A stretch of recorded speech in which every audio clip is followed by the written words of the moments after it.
मीरपुर माथेलो भरिसां ॻोठ सैदपुर शरीफ़ जे नौजवाननि पारां बुनियादी सहूलतनि जी हासिलात लाइ चूंडियल नुमाइंदनि ख़िलाफ़ डिस्ट्रिक्ट हेडक्वार्टर प्रेस क्लब आॾो पहुची एहतिजाजी मुज़ाहिरो कयो।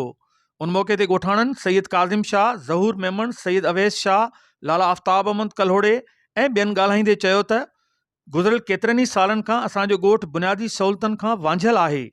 हर भेरे मक़ामी चूंडियल सियासतदान असांखे कूड़ा दिलासा ॾेई वोट वठी वञण खां पोइ ऐलानियल तरक़ियाती कम सालनि खां कराए न ॾिना विया आहिनि ऐं नई बुनियादी मसइला हल कया वञनि था। हुननि चयो त गुज़िरियल केतिरनि सालनि खां रोड जी मरम्मत नाहे थी सघी, जॾहिं त असांजे इलाइक़े जी बिजली गुज़िरियल केतिरनि महीननि खां बंदि आहे। ॻोठ जो ड्रेनेज जो निज़ाम तबाह हाल बणियल आहे। इन लाइ असां निकिरी चुका आहियूं। उतां खां रैली कढी आहे दरगाह सैदपुर शरीफ़ खां। 1994 खां वठी असां वटि न रोड, न रस्तो, न बिजली, न नाली, का बि असां वटि का सहूलियत न आहे।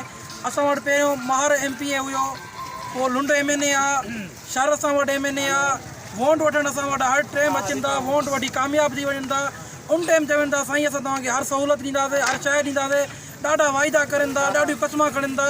जेॾी महिल उन्हनि जो दौरु गुज़री थो वञे, हर शइ थी वञे, MP MNA जी सीट ते वेही रहनि था, पोइ असां आवाम खे भुली सैदपुर शरीफ़ जा इलाही मसइला आहिनि जेके गुज़िरियल 50 साल खां हल न थिया आहिनि।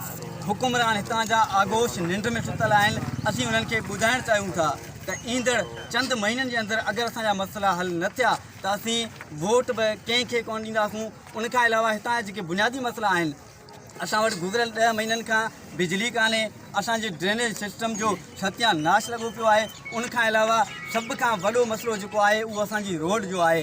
असांजूं नियाणियूं या हितां जेके बि माण्हू गुज़रनि था, इलाही एक्सीडेंट थी चुका आहिनि, मगर तक जे नुमाइंदनि खे को शर्म न आहे, तक जे नुमाइंदनि खे को हया न आहे त जेके कमु कनि। 20 साल गुज़री चुका आहिनि, का मरम्मत कान थी आहे। रोड असांजो ज़बून हाल में आहे। हितां रोज़ाने जी बुनियाद ते हादसा थियनि था। ऐं उनखां पोइ मां तव्हांखे ॿुधाईंदो हलां त रमज़ान जे भलारे महीने में हीअ अॼु सुभाणे असांजो आख़िरी रोज़ो थींदो या अॼु आख़िरी रोज़ो थींदो, उनजे बावजूदि अॼु ॾींहं ते का बिजली न आई आहे। बिजली असांजी रमज़ान में रुॻो न आहे, असांखे 10 महीना गुज़री चुका आहिनि।